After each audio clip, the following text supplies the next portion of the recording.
A swirling maelstrom of chaotic energy. A dragon planeswalker looking to exploit war for power. 5-color spells. A creepy, world-sized baby. These are some of the things Magic the Gathering players have come to associate with the plane of Alara. Alara is a complex topic, one deserving of this multi-video discussion series. From being a unique shattered plane in the MTG multiverse, to the overwhelming differences between races and cultures laid out in its world building, Alara has become the epicenter of many fans' cheers as well as confusion. With our first trip to Alara being way back in 2008, certainly time has given us plenty of perspective on this block and the story found within it. Today we will dissect the complete history of Alara piece by piece, uncovering everything you may have missed as a longtime fan of this block, or in discovering its history for the very first time for those who may have missed out on this monumental event. This series will explore each of the shards of Alara as separate worlds, then how each progressed in the story with their reunification. So fans both new and old, welcome to the comprehensive history of Alara here on the Aether Hub. I'm Simon, and I'll be guiding you through this shattered world and its story. If you enjoy the content, please consider supporting future projects by liking, sharing, and becoming a subscriber. Now, let's planeswalk to the Alaran Shard of Bant.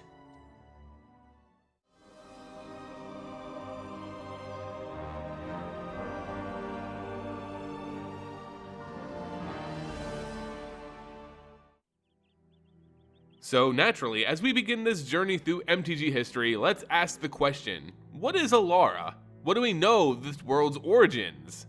From our records, Alara was a plane found in the MTG multiverse that resembled most other full-fledged planes known to us. In that regard, Alara was not unlike the world of Dominaria. Though that may be true in the plane's ecology and look, the same can't be said about its political or cultural climates. Where Dominaria is a world torn asunder by countless calamities and wars, the earliest records of Alara speak of a plane of harmony and peace, an idyllic and serene place in which its various tribes and peoples work together to promote the greater good, one in which internal conflicts were not just rare but essentially non-existent. Alara was a plane in which the 5 colors of mana weaved seamlessly together throughout its very fabric, and from that, for prosperity for all. At the center of all this progress was an ancient kingdom known as Vithia. It was ruled over not by an individual, but by a council that consisted of all the intelligent races of Alara. Humans, Vidalcan, Elves, Leonin, all came together to further benefit the whole of the plane. While their diplomacy and knowledge guided day-to-day activities, there were those native to Alara who sought its destruction. Much like other worlds, evil forces, demons and the undead, marched to turn the plane to a wasteland. This black mana-fueled menace was led by the demon dragon Malfegor, whose only goal of existence was to set Alara ablaze. Yet even with this powerful foe, how did Vithia achieve so much peace? Through the efforts of the Collective Council as well as the plane's angelic forces, the demonic scourge was kept in check. Angels of Alara are strong, noble beings who stand for justice and protect the weak. This was best seen in their leader, the Archangel Asha. Asha commanded the flight of angels who guarded the realm of mortals from Malfegor and his minions. Still, it took the ultimate sacrifice for Asha to lock away this threat for good. Despite popular myth, Asha's sacrifice was not enough to kill Malfegor, only to lock the dragon demon away in a pocket realm so that he could never again march on Vithia or Alara. From that noble act, the plane knew a peace that many worlds throughout the multiverse would never experience in their countless years of existence. And from it came the Prayer of Asha, a hymn still sung today by followers of this angelic faith, inspiring courage and strengthening resolve. However, this is the Alara of old, not the one we, the players, know today. A cataclysm would soon rip Alara apart, and with it, the idyllic world it once was.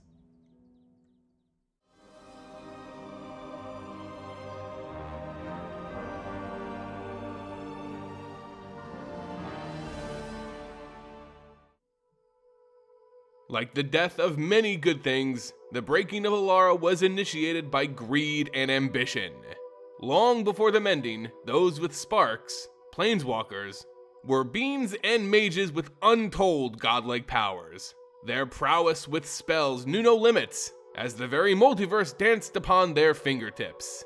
Creating life, creating planes. These were child's play to a pre-mending planeswalker, and so too was bringing ruin upon a world. Thus was the fate of Alara. A currently unknown planeswalker found Alara as a perfect candidate for a dangerous experiment. A world brimming with mana, flowing perfectly harmoniously between the 5 colors. This individual found its potential too big a prize to simply let go. They reached beyond the cosmic veil afforded by their pre-mending spark and siphoned the rich stores of mana from Alara. We do not know of this character's purpose for doing so, but their aims must somehow align with some personal grab for power, as this act would have generated enough mana to cast a spell unlike the multiverse had ever seen before. The fate of this mysterious planeswalker is not known, but what is known are the consequences of such an act. With its mana ley lines depleted, the magical blood flow of Alara was cut off, and just like the wound of a mortal, that loss began to wither off sections of the plane. It became necrotic, and the world fell apart.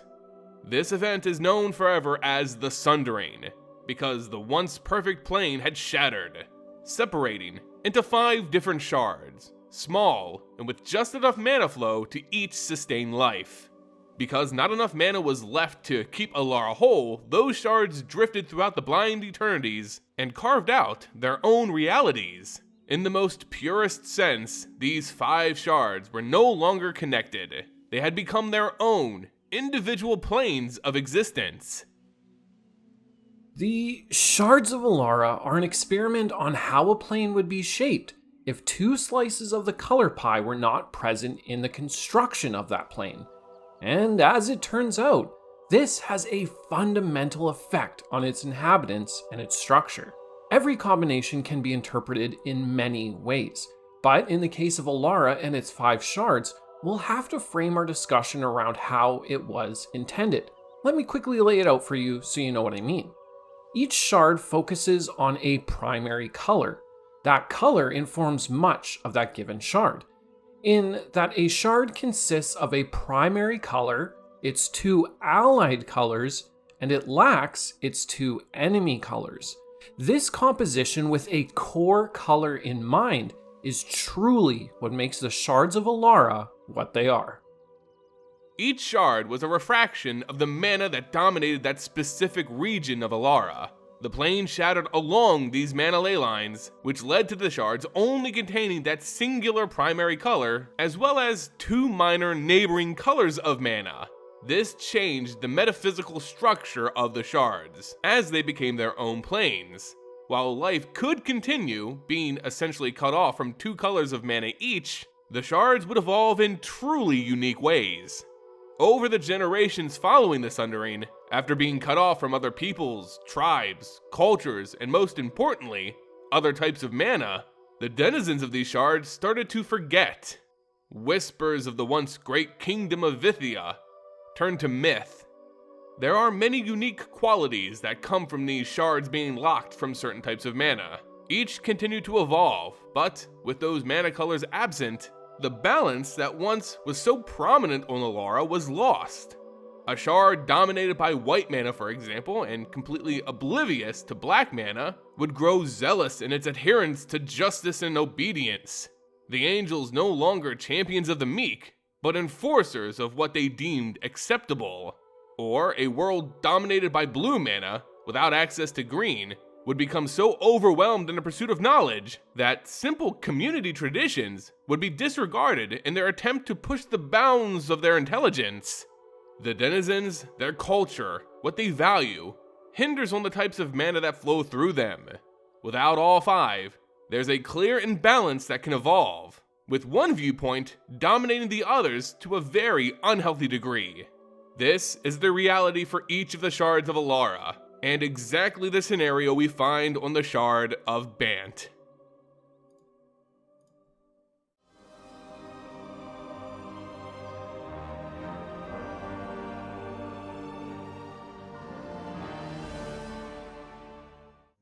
Bant is a shard with white as its focus, meaning that it will have an emphasis on order, law, and the structures that those ideals facilitate.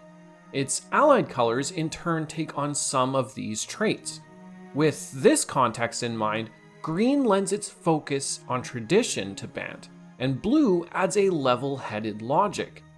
Bant is interesting in that it's the one shard that does not consist of both red and black, which means there is no focus on self within this shard.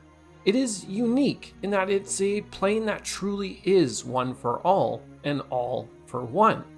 With all of these things in mind, Bant is a shard of order, structure, and tradition, a place where everyone works together to find peace. Bant. One of the shards of Alara split along the mana axis that primarily cultivated white, but also containing lesser fragments of both green and blue mana. As white mana primarily dominated this shard, it was only natural that Bant contained the remaining legions of angels that once brought Alara much of its peace. While their leader Asha faded to myth and legend, her disciples carried on her holy mission to safeguard the mortals now trapped upon this shard. Bant is a land of high castles on rolling meadows. It's a haven of order, honor, and community. Traditions have thrived and are protected by innumerable knightly orders, warrior angels, and a caste system designed to support the good of the many over the good of a few. Without the magic of death and chaos there to threaten convention and stability, and with angels flying as tireless symbols of peace and justice, its community traditions have become codified into law, with each of its various races pulling together for the whole of Bant. Among the mortal races of the various shards of Alara, humans seem the only constant. No matter the shard, no matter the mana alignment, some culture of humanity survived on each of the shards of Alara. Here on Bant, humans not only survived, but thrived. As white mana permeated their very being, humans went on to create elaborate systems of justice and nobility, hoping in vain to emulate the majesty of the angels, who the humans now worshipped on Bant.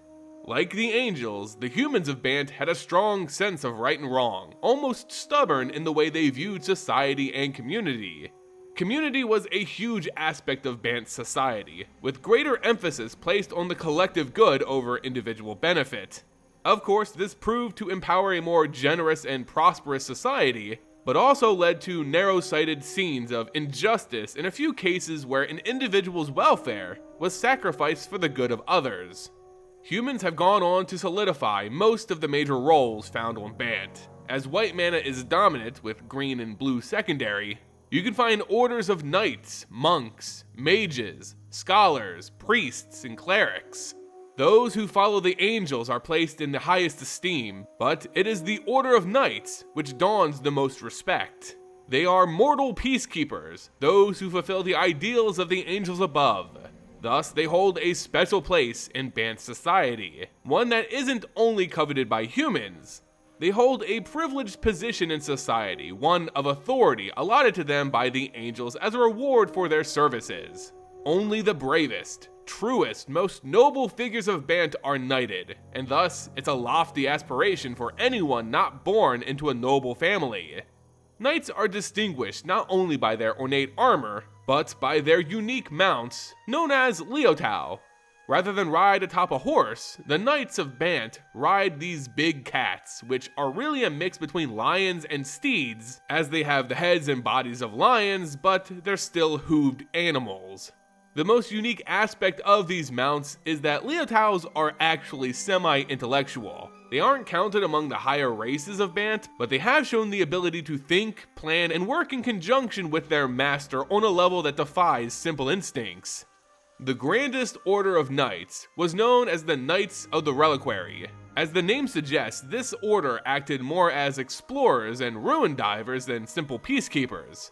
Their divine mission was passed down to them by the highest angels to seek out forgotten places of Bant and uncover secrets to the past now lost to them. Within their stores of relics, truly unbelievable things have been discovered, including artifacts that suggest a civilization long lost that once practiced evil and abhorrent rituals. Of course, they couldn't have known that what they've encountered are remnants of the other shards, from when Alara was whole, but it led to curious discussions of Bant's past all the same. Humans dominated this culture of royalty, chivalry, and benevolence, as 5 major nations rose from the ashes of the Sundering: Akrasa, Eos, Valoran, Topa, and Jess. Typically, these nations live in relative harmony, but disputes do break out from time to time. As Bant is a shard that dislikes chaos, most of these instances are dealt with via ritualized combat rather than an all-out war. Sometimes, disputes are settled through jousting or other games. Sometimes, they're settled with one-on-one combat rather than total war. Single representatives of the feuding nations would be sent in, and the winning champion would settle any and all disputes. This is where titanic figures of Bantian culture like Rafik of the Many earn their honor. Rafik is a true knight, not beholden to any one kingdom or sect, as he travels the land bearing the hard-won sigils of many years of dedicated public service, looking for worthwhile causes to pick up arms for. In fact, it was his countless heroic acts and the medals that came with them that earned him the title of the Many. Rafik does not fight out of loyalty to a specific family. Rather, he joins a dispute in which he personally feels is the quote-unquote right side. Using his uncanny intuition for justice, Rafik will grant himself champion of a certain cause, no matter the nation, and fight for it, usually deciding it in their favor. But Rafik was not merely a roaming arbiter, as he would become paramount in the story of Alara as the shards collided once again. Still, Bant, through valuing the collective over the individual, was still divided in some way by nation-states, who all had slightly different needs for their people. Akrasa is a nation known as the Sea of Grass, settled upon rolling fields of fertile savanna and high grains of wheat. Its castles glow a magnificent golden hue, a testament of their love for their angelic idols. Akrasa is unique in that it holds a yearly tournament that draws knights from all over Bant to test their skills in a joust. With their trusted Liotao mounts, knights compete for a sacred prize, the kiss of an angel. Eos is a nation of alliances and feuds. They sport some of the most impressive knights of Bant, but their lineage often clouds their judgment. Eos has always been an ally to the nation of Valoran, but only due to their united disdain for the nation of Topa, who has only gained their ire through argued claims over watering holes within their borders. Eos is the quickest to call forth their champions and demand satisfaction from their enemies. Topa is placed in the harshest region of the savannah, where water is rather scarce, and nomad societies are far more common. Bant's knightly mounts, the Liotao, mostly live in Topa, and are used in a system of caravans which ensures the survival of this nation. A massive network of caravans are pulled from watering hole to watering hole, carrying all manner of goods across Bant. As such, Topa citizens are known as the chief merchants of this entire shard. Gwafa Hazid has certainly made a name for himself and for his nation. An ambitious merchant, Gwafa actively defied the riding caste system of Bant. Gwafa actively defied the ruling caste system of Bant and gained power through his shrewd business transactions. Heading the largest caravan of Eos, Gwafa quickly grew in prominence through his not-so-by-the-book deals. Still, on a shard dominated by law and order, Gwafa's influence allowed him to escape justice, while his less than straight moral compass left him open to other foreign influences. Valoran is a coastal nation ruled over by a noble family of Avon. With access to the coast, the Valoran are master shipwrights and navigators. They study the tides, the winds, and weather patterns, ensuring some of the most reliable vessels on Bant. They are also home to the chief naval forces of this shard. And finally, the island nation of Jess, also known as the Black Sheep of Bant. While ruled over by a noble family with a system of knights and angels, it's the nation with the highest concentration of lowlives across all of Bant. While all nations have their population of criminals, just seems natural at producing these less desirable citizens. As such, spies crawl out of the seas from Jess and regularly plan raids on the coastal cities of Valoran. While humans indeed had great influence over the mighty nations of Bant, that's not to say they were the only race of prominence on the Shard. In this kingdom of light where duty and honor were paramount, other non-human races too carried the heavy burden of upholding the Angels' justice. And flying among them wing to wing were the Aven. This race of anthropomorphic birdfolk cherish all the cultural bedrocks of Bantian society, but carry it with them through the clouds in their high castle towers. The Aven of Bant resemble, for the most part, falcons, as other members of this tribe on different planes tend to look like other bird species. While the ruling family of the nation of Valoran take on this falcon appearance, that's not to say they're the only kind of Aven you can find on this Shard. Take, for example, the champion tactician of the Bantian forces, Duravi. As a commander of the most formidable army on Bant, Duravi differs from other Aven in her appearance, looking more like an owl rather than a falcon. This biological difference may have also given her a keen advantage on the battlefield, as it said her eyesight is unnaturally strong, able to follow and foresee enemy tactics and weaknesses while soaring miles above the conflict itself. A fair and balanced leader, Duravi favored diplomacy over active war, being very skilled in both. As the battle between the Shards occurred, it was her command that ended up routing the invading forces of an unknown land. Similarly to the Aven, the Roxas are anthropomorphic rhino humanoids, large in size and physically the strongest sentient beings on Bant. This tribe is seclusive and shy for the most part, controlling no significant region or holding any real political power on Bant, though they still adhere to the customs of Bantian culture, valuing honor and the community over all else, with, again, a strict sense of justice. While many Roxas of Bant become guards and soldiers in the armies subservient to knights, many others become monks. Monks hold a special place in Bantian society. Being incredibly inquisitive, they help peer into Bant's past, studying the words of prayers long since forgotten by its people, even helping to uncover lost relics and the meaning behind them. It was through the efforts of the Roxian monks that the lost Prayer of Asha was uncovered once more. One of the most famous Roxas in MTG, especially pertaining to the story of Alara, would be the monk Mubin. Mubin was a kind and gentle Rox who acted as a spiritual advisor to some of the greatest figures of Bant history. It was he who uncovered the lost secret behind the Sword of Asha, the blessed weapon the angel used to expel Malfagor from Bant long before the Sundering. For generations, the prayers and hymns were manipulated and changed to make the sword's existence sound more like myth than reality. However, Mubin, being a Rox of history, uncovered that the Sword of Asha was broken and had its pieces scattered and placed beneath the 12 great castles of Bant. Mubin ultimately journeyed and collected these pieces, reforging the Sword of Asha so it could once again protect Bant and its people. The Angels are the most unique race to inhabit Bant, as they are the chief arbiters of this entire society. From the very beginning, even before the Sundering, Angels have guided the rule of law for Alara, and then continue that effort when they were confined to Bant. Once led by their noble leader, Asha, before her ultimate sacrifice, the legions of Angels on Bant now continue on her mission to secure safety and prosperity for all. And they do this by reinforcing the ideals in which they believe will produce that outcome.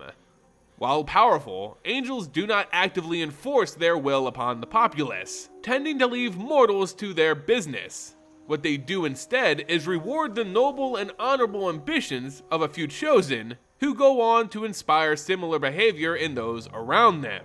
So they're really into positive reinforcement behavioral training. Chief among these beliefs is that a person of great honor, who has led a truly noble life, will arise again as an angel upon their death, the greatest reward anyone on Bant could hope to achieve. If true, this would put the Angels of Bant into a unique category, as most angels throughout the multiverse are usually created from a densely packed concentration of white mana and aren't simply the souls of the dead. The Angels have also gone on to inspire the strict caste system found among Bant's mortal races, as they too have a similar ranking system for their flights. The 4 levels of angelic hierarchy are Azura, Amisha, Mara, and Celebrant. Celebrants are the lowest of the angels and are responsible for the lowest priority job, protecting the lives and ideals of mortals. This may sound rough, that this kind of work is considered menial to the angels, but remember, they prefer not to interfere at all if possible. Celebrants typically are warriors, set out to defend peace when chaos erupts, which, while separated, the Shard of Bant doesn't see very often. Outside of that, the Celebrants simply go out and remind their denizens of the ideals they should aspire to. Next are the Mara. These are angels with a more diplomatic purpose. They're the true middlemen of angelic society, carrying out the commands of more prominent angels and ensuring the Celebrants too carry out those orders. Rather than picking up arms in a conflict or interacting with humans, they act more as emissaries or messengers, always carrying the word of justice. Above them are the Amisha. These are particularly powerful individual angels and thus are much rarer on Bant. They represent individual ideals that go on to make up the whole of Bantian culture. You'll have an Amisha of honor, an Amisha of justice, and so on. As symbols, they answer to no other angel except those at the very top, and instruct lesser angels to promote their specific ideals to the people of Bant. And finally, the highest of the angels, the Azura. The Azura are extremely powerful, some as old as the formation of Bant itself. They, like the Amisha, go on to represent aspects of reality, but not just the ideals of society. They represent more abstract concepts not normally seen in the pristine world that Bant has become. Take Janara, for example. She is the Azura angel of war and strife, a supreme commander and current leader of all angels on Bant. She had once flown beside the fallen Asha, and has since taken over their flights following her death. She leads the council of 7 total Azura angels, known as the Court of Orderly Contemplation, in which they debate and design the structure of Bant itself. As war would come to Bant, the spirit of Asha appeared in the sky once more as Janara herself took to the battlefield. This angel would go on to be Bant's most powerful weapon in the conflict resulting from the shards crashing together.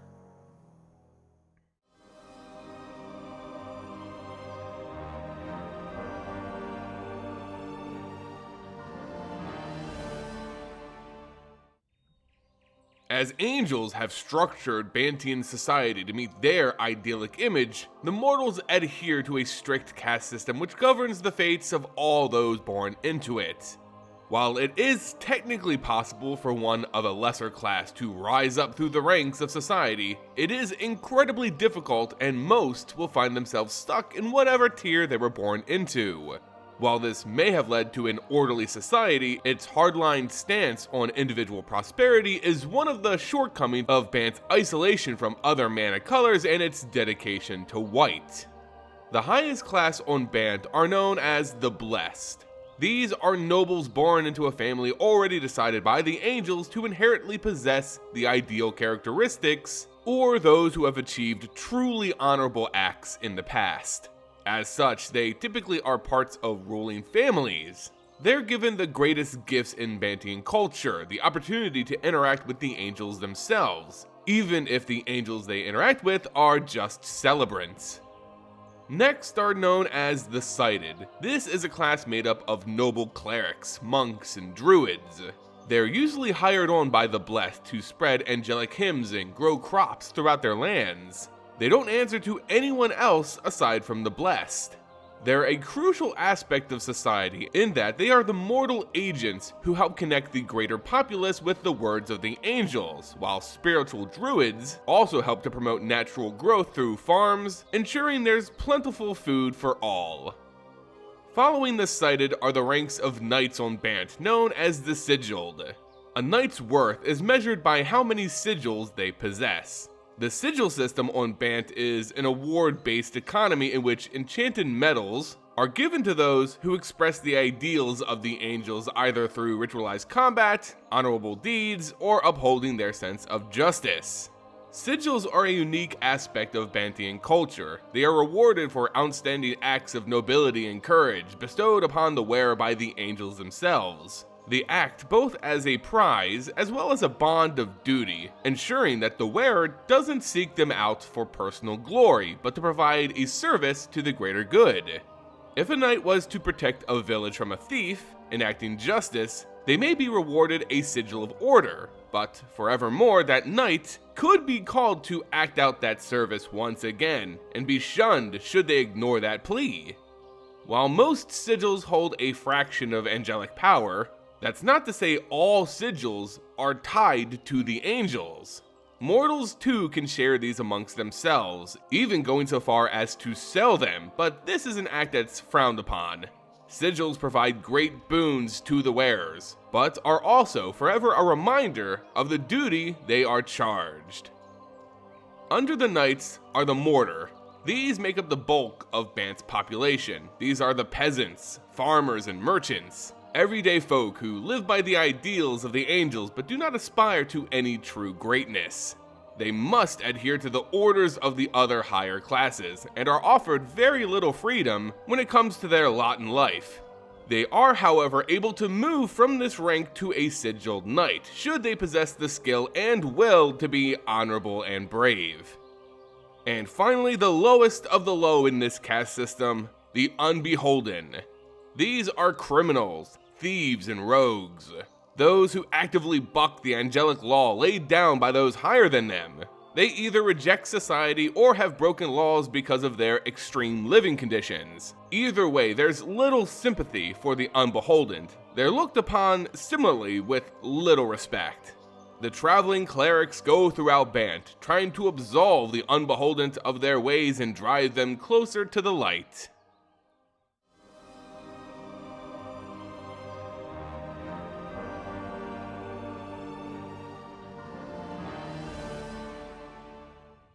The conflux of Alara, the rejoining of the separated shards back into a single plane, is a much more natural event than its original sundering.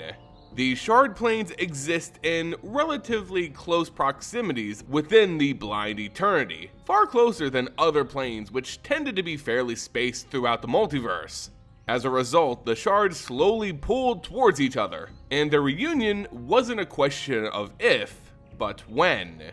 It was this question that laid heavy on the mind of a planeswalking observer, the Elder Dragon Nicol Bolas. Nicol Bolas was on a mission to achieve godhood, a status he enjoyed as a pre-mending planeswalker. As one of the oldest still living planeswalkers of the multiverse, Nicol Bolas enjoyed unbound powers as the very fabric of the multiverse was at his beck and call. Planeswalkers at this time had unfettered access to the mana flowing through the Blind Eternities, and used that mana to fuel truly unbelievable spells. Ever since an event known as the Mending, the multiverse's vast pools of mana were cut off to the Planeswalkers, and that included Nicol Bolas. Reality was forever altered, as their power was reined in. Now, post-Mending, Bolas struggled to come to terms with his now nerfed status. It was in this state that Bolas plotted to regain that which he lost, the powers of a god. And to achieve that, his gaze was fixed upon the shards that were formerly Alara. Though his power was reduced, his arcane knowledge remained. He knew the shards would eventually collide. He knew the result would be a massive influx of mana, and he knew of a spell that could channel that mana into himself, perhaps even restoring his godhood in the process. Still, the reunion of Alara wouldn't be enough. The separated shards contained only specific sources of mana. For the conflux to be completed, Bolas needed each of the shards to fully disperse their mana ley lines across the entirety of the plane. This process could take centuries naturally, but Bolas had been patient long enough, and he wanted to fast-track that process. Thus began Bolas's manipulation of the shards.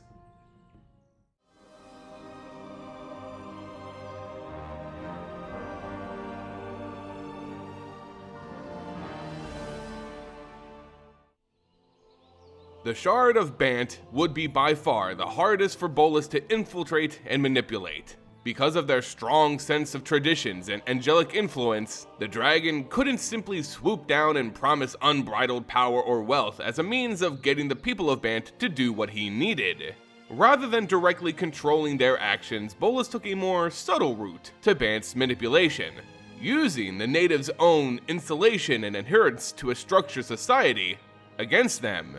And it began with the slight corruption of the Order of the Skyward Eye. The Order of the Skyward Eye is a knightly order of Bant that was the embodiment of righteousness. They are the most zealous of the knightly orders, not only striving to be good and perfect in the way that they live, all in accordance to the angels above them, but also leading and guiding others to have that same obedience. It was their duty to indoctrinate others into this extreme lifestyle. Bolas saw the fear inherent in their order's ideals. Fear of the other, fear of the unknown, a fear he knew he could manipulate. He appeared to the Night Leaders as a seer, bringing forth a prophecy of doom that would befall Bant. His words remained cryptic and open to interpretation, but in that was the main purpose. With doom in their thoughts, the Knights of the Skyward Eye spread word of disorder and outsiders who would come to end their world. Anyone who is not familiar is considered a threat to their way of life, to their traditions, to the entire plane. The Order took this xenophobia and spread it throughout the lands, from castle to castle, a fear that blanketed the people of Bant, priming them for the conflux and war. These martial pawns weren't the only targets of Bolas's machinations. Others on Bant were more susceptible. Gwafa Hazad led Bant's greatest trade expedition, known as the Grand Caravan. He coordinated routes, set prices, and built entire communities of merchants. He had risen through Bant's rigid caste system to gain power and coin from his own wits and determination. Yet still, he was nothing more than a mere citizen. He was no knight, and not revered in any way outside of castles who wanted to merely carry favors for commoners. Gwafa's ambition, though, knew no bounds, and that was something Bolas could easily manipulate. Much like the Order of the Skyward Eye, the dragon charged Gwafa with spreading rumors and fear throughout the inner kingdoms of Bant. With his connections, Gwafa could penetrate even the hardiest and secure lines of rulers with his xenophobia. Fear that the impending others were coming for their lands, and when that day did come, they must be ready to fight. Gwafa did this simply for more power, leading to the continued crumbling of Bant's strength and unity, as Bolas slinked away, moving on to the next stage of his plans on Alara. With the minions of Bolas spreading fear, the whole of Bant was on the brink of war even before a possible enemy first appeared. But that moment, the time of Bolas's grand design, had finally arrived as the very first rifts between the shards began to open and the worlds violently crashed into one another. A fate Bant shared as the shards of Esper and Naya began to merge with their reality.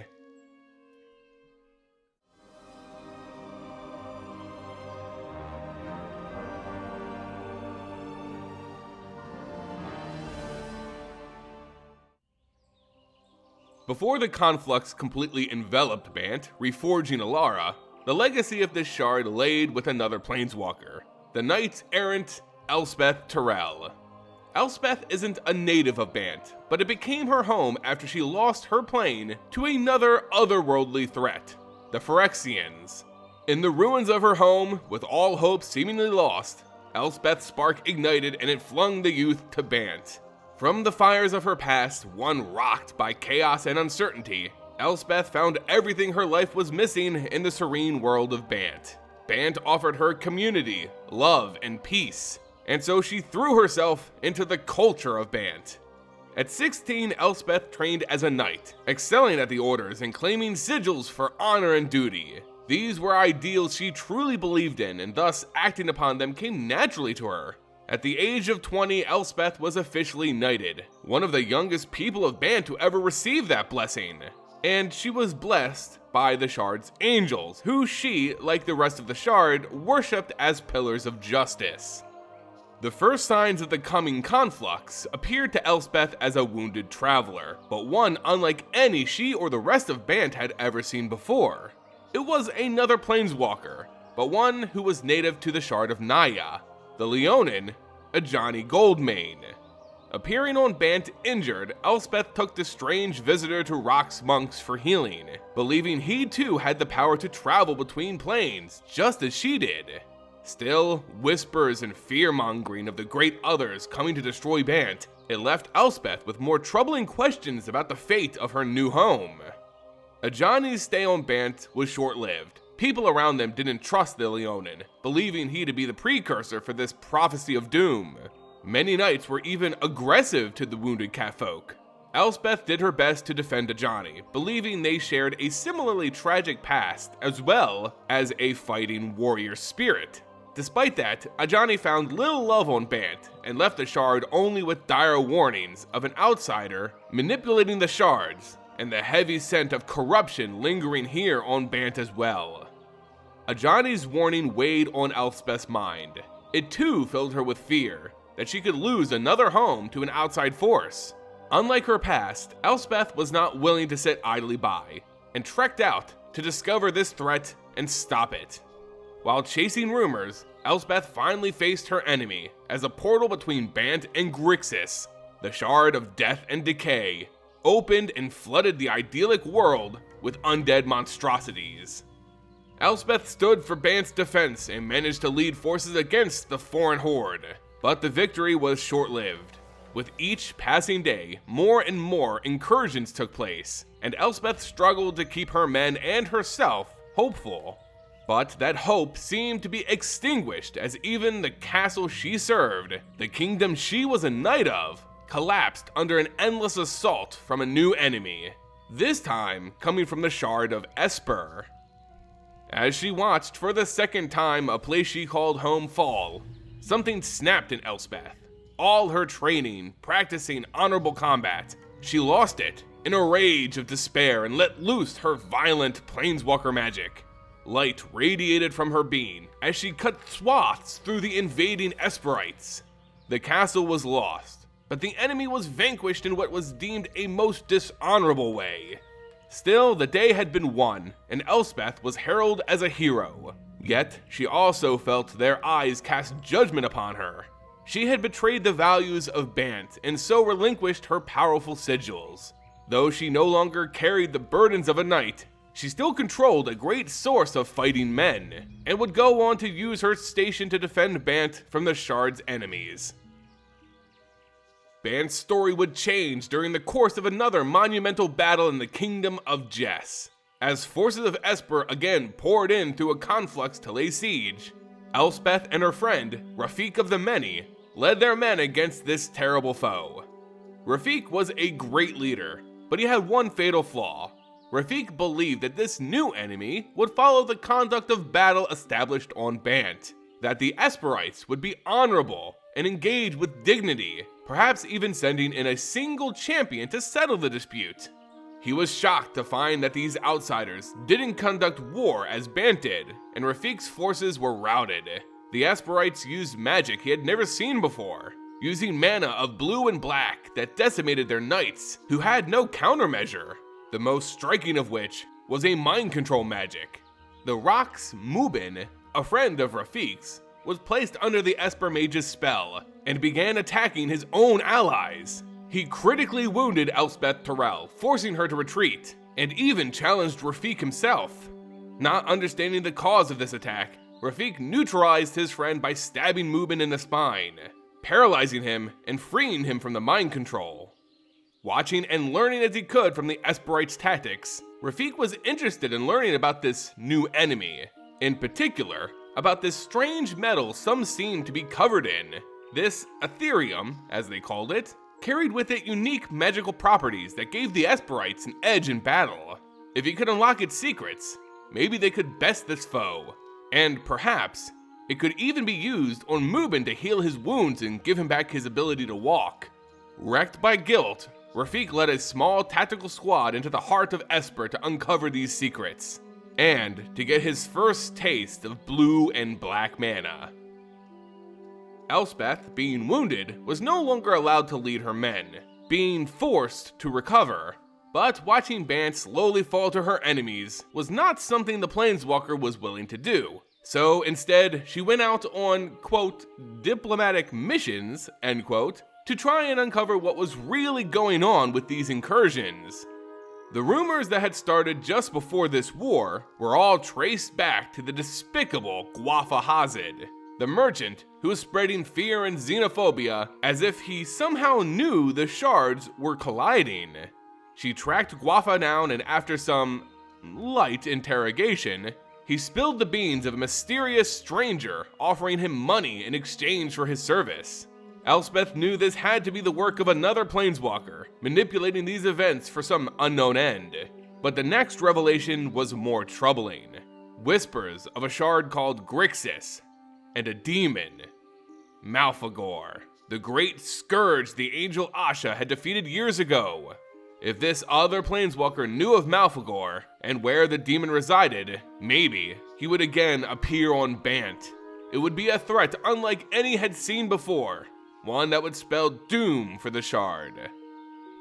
As Elspeth learns of this, Rafiq's mission into Esper too led to some revelations. He managed to get his hands on some Ethereum, but also stumbled into the shard of Grixis, which had scores of undead forces amassing and marching through Esper. Scouting the enemy, he learned about Malphegor and his intentions to lead his necrotic fiends to Bant and finally wreak havoc on the people who defeated him so long ago. Seeing this with his own eyes, Rafiq returned to Bant to rally the troops. His home was in for the fight of his existence. The final battle for Bant's fate would take place on a necrotic wasteland that once was this shard's beautiful sprawling grasslands. As crops and life itself wilted under the heel of Malphegor's demonic forces, hatred and vengeance blazed from his maw. This creature of destruction needed little reason to attack Bant, as it was here, several years ago, that the angel Asha locked him away to the shard of Grixis. This battle would be his triumphant return. With his ancient foe gone from her sacrifice during their first battle, he believed none could now stand against him. It was this very fury Nicol Bolas required in order to cause the Conflux, a great mixing of all the shard's mana ley lines. Malphegor was Bolas's puppet, but that mattered little to the demon who saw his ultimate goal just within reach. Bolas's plan required that the Obelisk of Bant be activated. This was the conduit of mana that, if released, would be added to the Conflux, hopefully providing the Dragon Planeswalker with this raw power needed to again become a god. The Obelisk of Bant was a solemn object, one of great praise for the people of Bant who saw it as a relic of their angelic protectors. It was the source of all Bant's power and ideals, because all of its mana flowed through it. In order to activate it, a great source of white, green, and blue mana would be needed. And given a war of this size, against a foe of this destructive capability, it was just a matter of time until the obelisk spilled its precious mana throughout the other shards, rejoining Alara, creating the Conflux. Rafiq and his forces marched out to face their otherworldly opponents. Angels took flight to meet winged monstrosities, as knights battled against the undead and their necromantic masters. Demons and hellbeasts took to the field, as Malphegor himself stood ahead of the pack, witnessing the destruction wrought by his will. Rafiq saw this unfolding and realized that the chaos around them had a single source, Malphegor. Should he fall, the rest of his army would become nothing but a writhing, unsecured mass, one that they could easily wipe out. Though Malphegor wouldn't go down so easily. In the far past, it took an archangel with a holy relic, the Sword of Asha, to finally contain the demon, and even then, it took Asha's life. How could they, lowly mortals, hope to achieve what Asha had? Their only chance came with the wounded Elspeth, who, as instructed by the injured Mubin, was able to deliver the newly reforged Sword of Asha to the battlefield and into the hands of Rafiq. Though it had been lost to legend, Mubin was able to uncover its cryptic past, collecting its sharded pieces and remaking the holy weapon before he was mind-controlled by Esper. This relic was the Sword of Asha, the blade who had felled this demon before. Elspeth managed to get the weapon to Rafik, but striking the demon with it was another huge hurdle. Malfagor was an imposing figure, much larger than any mortal, with a legion of minions separating him from the sharp pierce of Asha's sword. Elspeth would play one final role in Bant's history, conjuring her own unique planeswalker magic to grant Rafik the power of flight, literally crafting him angel's wings out of light. And with a heroic leap, Rafik of the Many, the greatest knight of Bant, cast down Malfagor in 2 decisive swings. With the demon's essence scattered, his forces fell to chaos, and Bant was able to rally a compelling victory. But winning didn't mean that Bant hadn't lost a great deal. The once idyllic shard was now fused with Greater Alara. The outpouring of Bant's mana had activated the conflux, exactly fitting Bolas's grand design. Their resting place aside Esper and Naya meant that Chaos was casting its unpredictable magic with trampling beasts and never before seen death magic. Even Rafik's friend Mubin was unable to be saved with this strange Ethereum that was pillaged from Esper. Though the magical metal was strong, Mubin's body rejected it, and as infection set in, the Great Rocks, Rafik's friend, succumbed to his wounds. Bant had finally defeated its ancient enemy, but the shard was forever changed. No longer was it a world of order and honor, the place Elspeth had grown to call home once again. It had lost what made its soul pure, as its denizens too fell to the corruption of its neighboring shards and new mana alignments. Alara was whole again, and Bant itself was no more. As their castles crumbled alongside the community and traditions that fostered them, Elspeth couldn't remain to watch yet another home collapse. She had left Bant as a knight, a warrior of light, a shard that grew all the great traits we come to recognize this planeswalker by today, which in itself is the true lasting legacy of Bant. But of course, true gamers know that Bant's real legacy is Gideon Jura. Not that Gideon ever did much on Bant except planeswalking there when his spark first ignited. No, the Plains legacy comes in changing the planeswalker's name from Kythian Iora to Gideon Jura. As Gids finds himself on Bant, some knights approach the traumatized youngster and ask for his name. He responds with his Theros given name of Kythian Iora, but the knights kinda just mishear him and call him Gideon. And now Gideon never corrects them. He sort of just, continues going by Gideon for the rest of his life. Either a symbolic representation of a young hero leaving a traumatic past behind him to start a new life, or just some really weird retconning. Regardless, Bant gave us Gideon Jura.